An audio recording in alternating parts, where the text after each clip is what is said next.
The helicopter touched down on the rain-soaked tarmac of RAF Valley in Wales, and out stepped a young man who would challenge centuries of royal tradition. Prince William wasn't arriving for a ceremonial visit or ribbon-cutting ceremony. He was reporting for duty as Flight Lieutenant Wales, ready to begin his training as a search and rescue pilot. This moment in 2010 marked more than just another career milestone for the future king. It symbolized his determination to reshape what it meant to be royal in the 21st century. William Arthur Philip Lewis entered the world on June 21, 1982, at St. Mary's Hospital in London. From his first breath, he carried the weight of history on his tiny shoulders.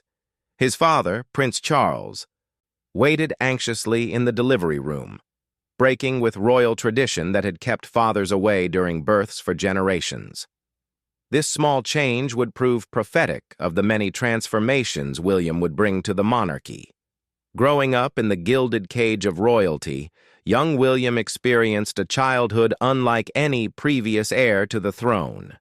His mother, Princess Diana, insisted on giving him and his younger brother Harry as normal an upbringing as possible.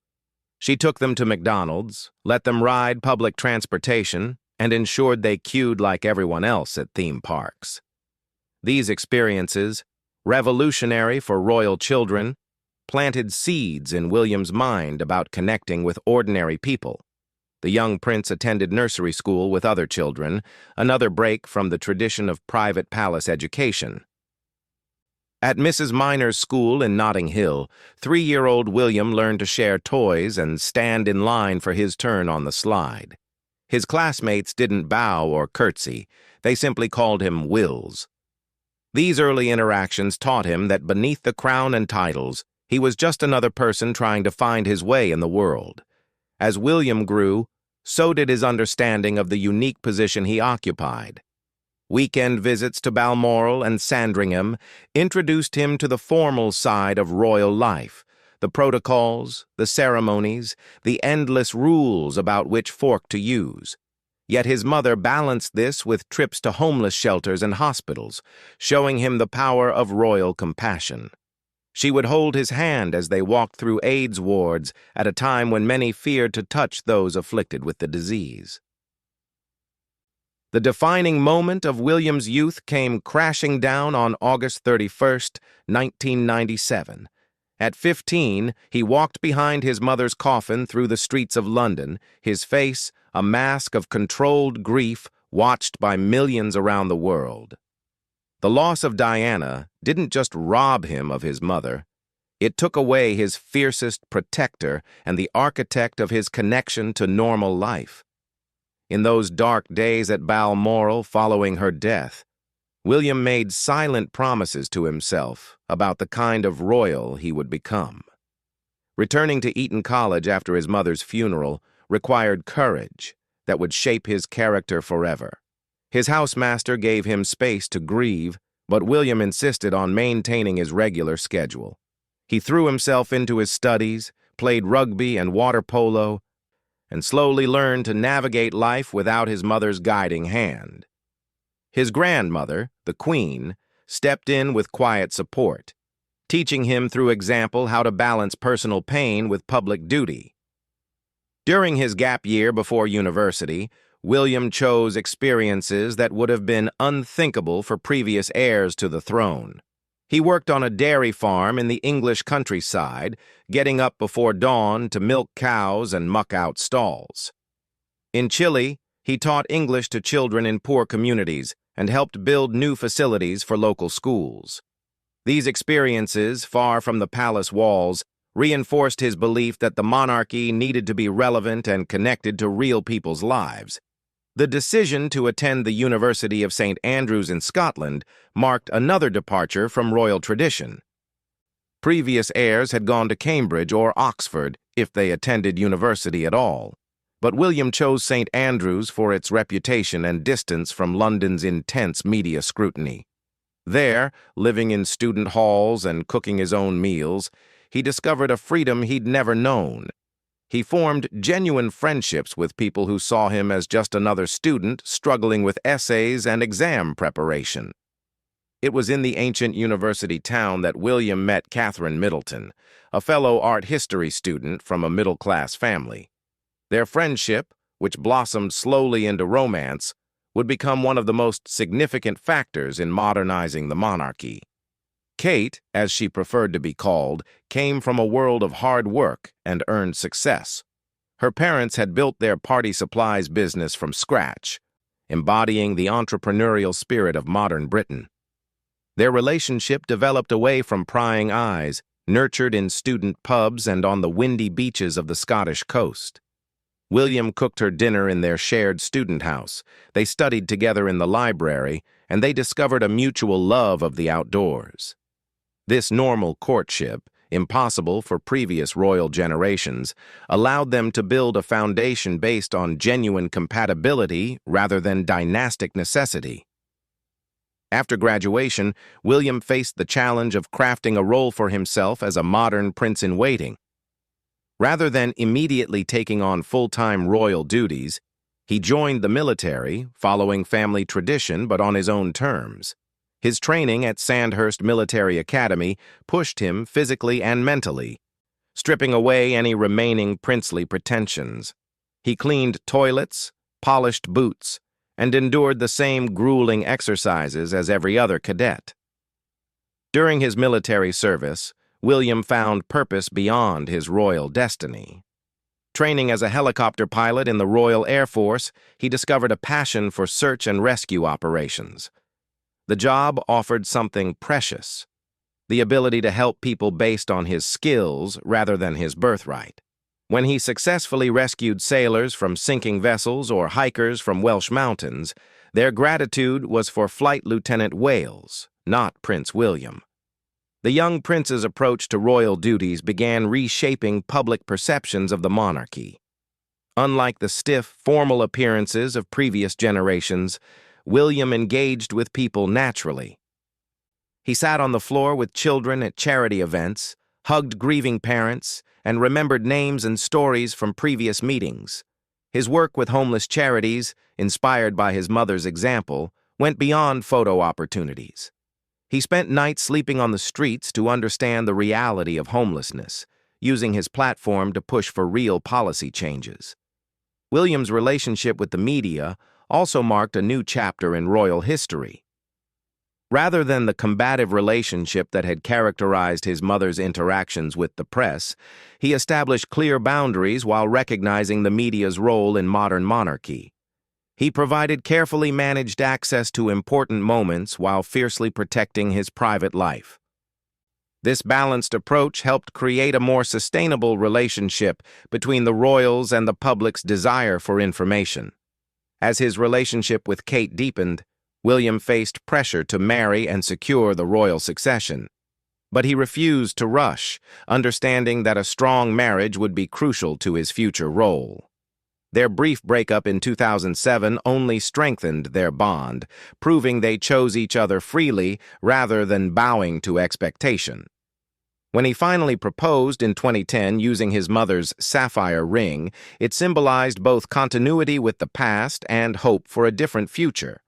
Throughout these formative years, William developed a vision for a monarchy that could thrive in the modern world. He saw an institution that maintained its ceremonial importance while being genuinely useful to society. His experiences, from milking cows to flying rescue missions, taught him that respect couldn't be inherited.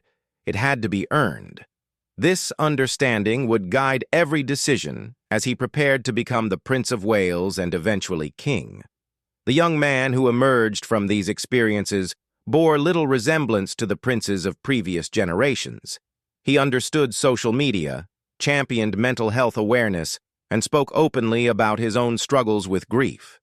He chose a wife based on love and compatibility rather than bloodline, lived in a farmhouse instead of a palace when possible, and found genuine purpose in military service.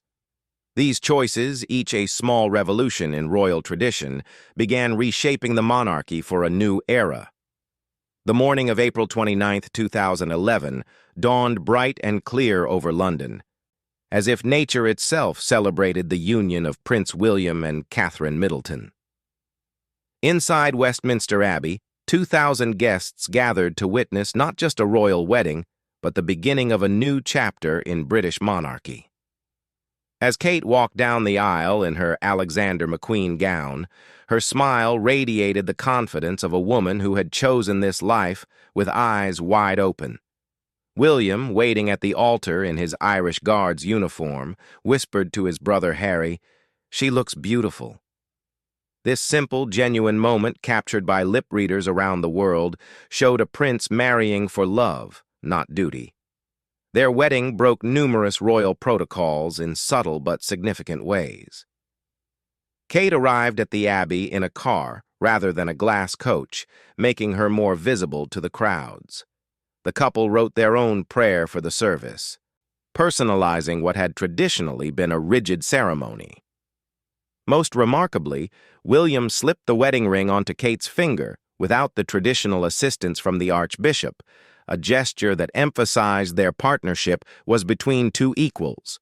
The newly titled Duke and Duchess of Cambridge chose to delay their honeymoon to return to William's RAF base in Wales.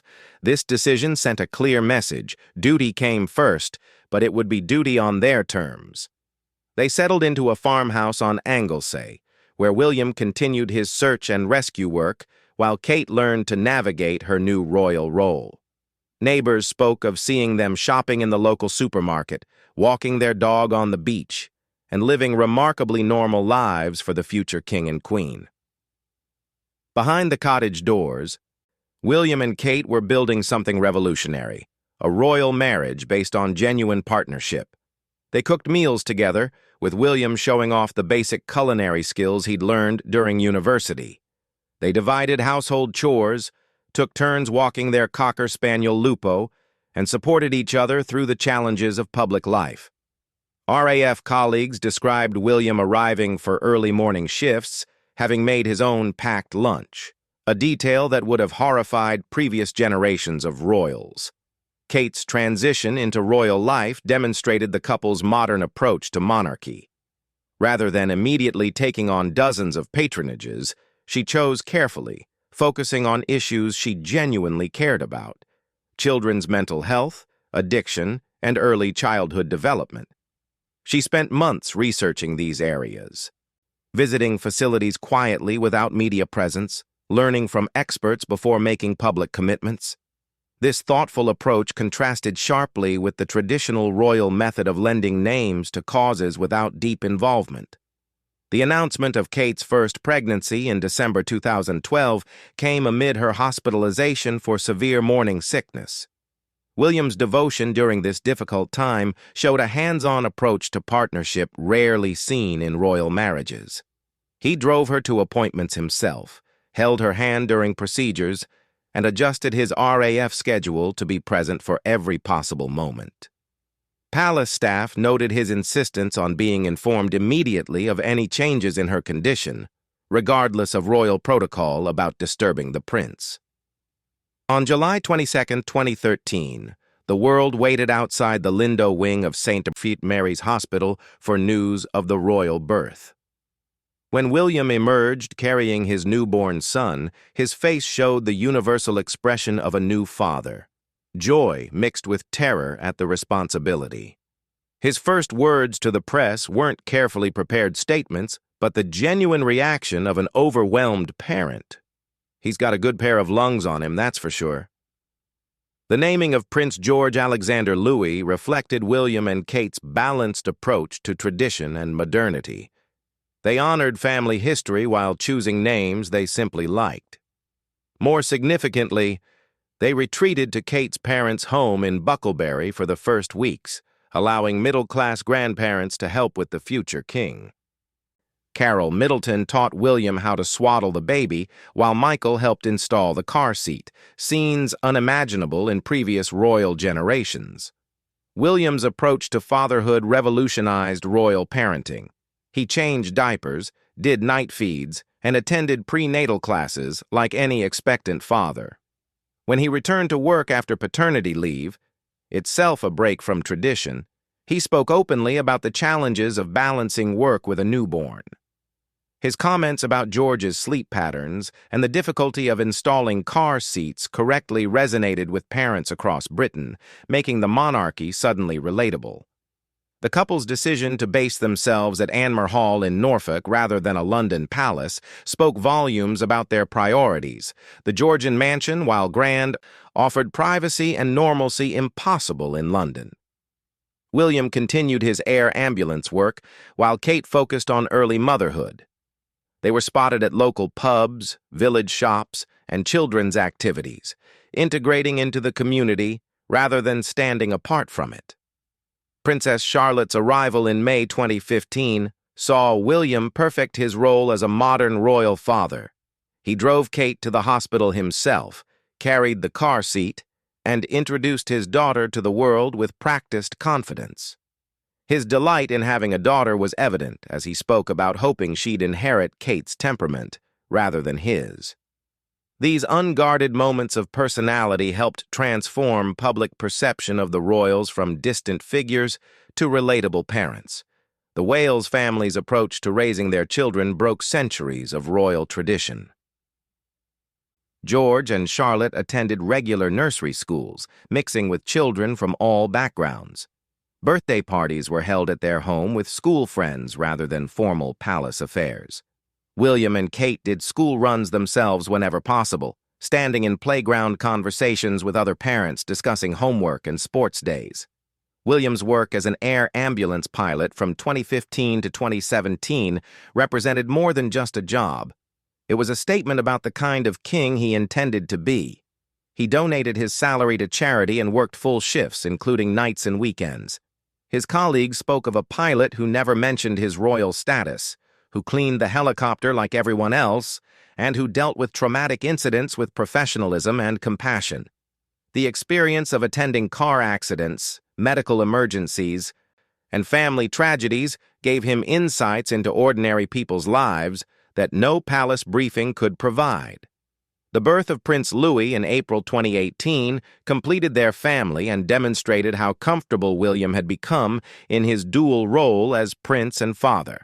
He joked with the media about the challenges of 3 children, admitted to the chaos of family life, and showed a comfort with modern parenthood that made him increasingly popular with younger generations.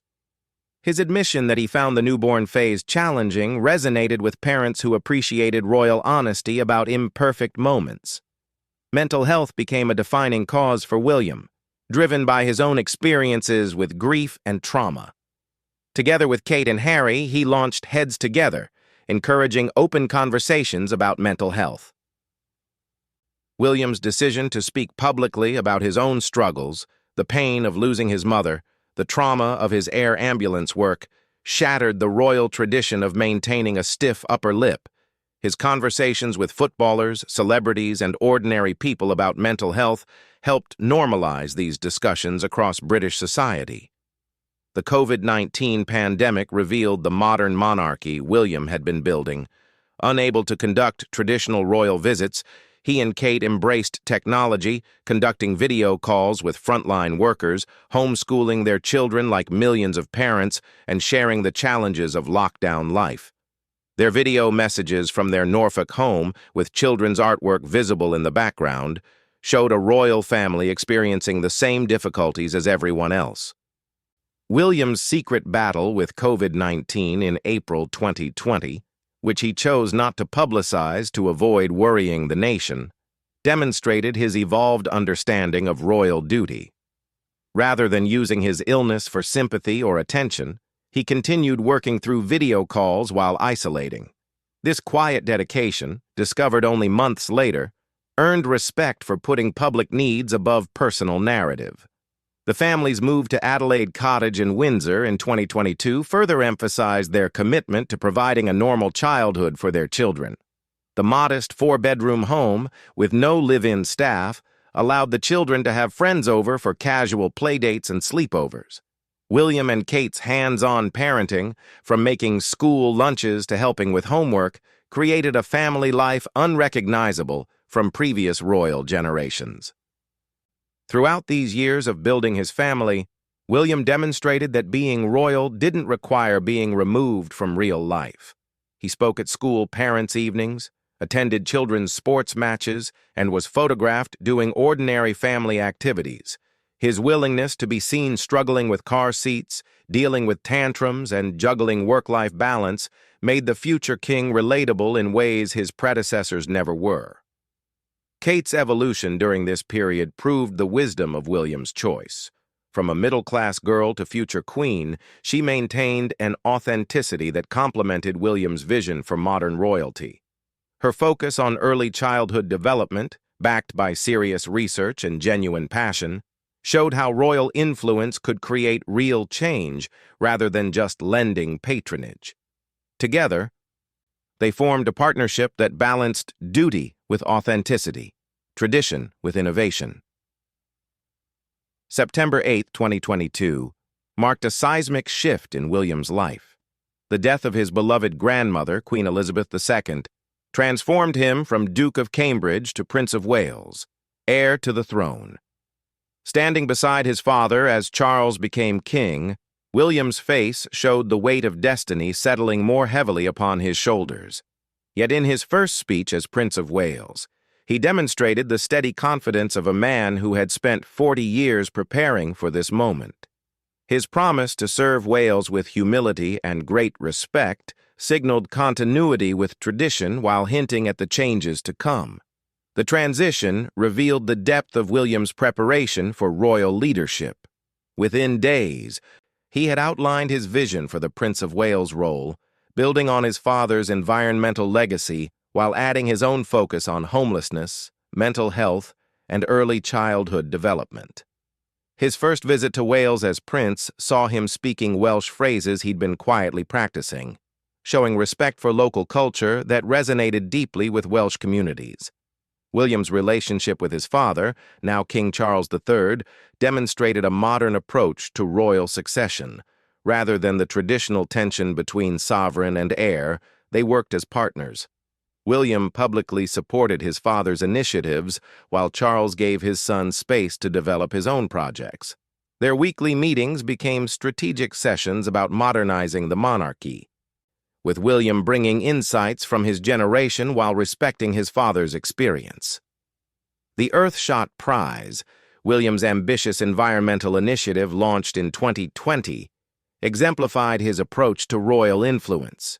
Rather than simply raising awareness, he created a decade-long project awarding millions to innovative climate solutions. His insistence that Earthshot events be carbon neutral, that winners come from across the global community, and that solutions be scalable showed a prince thinking like a modern CEO rather than a traditional royal patron. Behind palace walls, William drove significant changes in how the royal household operated. He pushed for greater diversity in staff hiring, modernized communication strategies, and insisted on data-driven approaches to measuring royal impact. Senior courtiers spoke of a prince who questioned every tradition, keeping what worked while discarding outdated practices. His installation of mental health support for palace staff demonstrated his belief that institutional change started from within. The ongoing situation with Prince Harry created William's greatest personal and institutional challenge. His brother's departure from royal duties and subsequent public criticisms tested William's commitment to modernization versus tradition.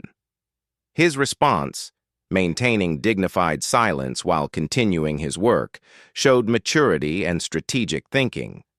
Rather than engaging in public disputes, William let his actions speak, focusing on service while navigating private pain with public composure. William's Homewards initiative, launched in 2023, revealed his evolution as a strategic thinker about social issues. Rather than simply highlighting homelessness, he committed to a 5-year program working with 6 locations to demonstrate that homelessness could be ended, not just managed. His approach, Bringing together local authorities, charities, and businesses showed a prince thinking systemically about solving problems rather than just raising awareness. The prince's relationship with the media evolved into a sophisticated dance of access and boundaries. He understood that modern royalty required transparency, but refused to sacrifice his family's privacy. His decision to release family videos and photos directly through social media, bypassing traditional media gatekeepers, gave him control while satisfying public interest. When he did grant interviews, he came prepared with messages about his causes rather than personal revelations. William's handling of the Commonwealth revealed his preparation for kingship. Understanding the organization's colonial baggage and contemporary challenges, he approached member nations as partners rather than subjects. His speeches acknowledged historical wrongs while focusing on future collaboration. His emphasis on youth leadership and environmental cooperation offered a vision for a transformed Commonwealth based on shared values rather than historical ties. The king's cancer diagnosis in early 2024 thrust William into an even more prominent role. His steady presence during his father's treatment, taking on additional duties without fanfare, demonstrated the seamless succession planning of a modernized monarchy. More importantly, his public comments about his father's health showed appropriate transparency while maintaining family privacy, balancing public interest with personal dignity. William's approach to royal finances reflected his understanding of public sentiment. He supported Charles's opening of royal residences to more public access, understanding that taxpayer support required demonstrable public benefit. His own lifestyle choices, flying commercial when possible, living in relatively modest homes, and ensuring his children attended regular schools, sent clear messages about royal values in an age of inequality. The prince's work on mental health took on new dimensions as he prepared for kingship. His collaboration with organizations across society, from football associations to tech companies, showed a future king building coalitions rather than simply patronizing from above. His willingness to share his own therapy experiences and ongoing mental health practices normalized help-seeking behavior at the highest levels of British society. Technology became another area where William drove royal modernization. Understanding that younger generations lived digital lives, he pushed for authentic royal social media presence. Rather than stiff announcements, royal accounts under his influence shared behind-the-scenes moments, engaged with public comments, and used platforms to amplify charitable causes.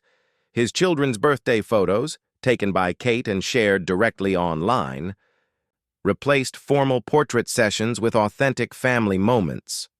William's vision for a smaller, more focused monarchy gained clarity as he took on more responsibilities. He supported Charles's decision to reduce working royals, understanding public appetite for a streamlined institution. His plans centered on core family members undertaking substantial work rather than extended family making occasional appearances.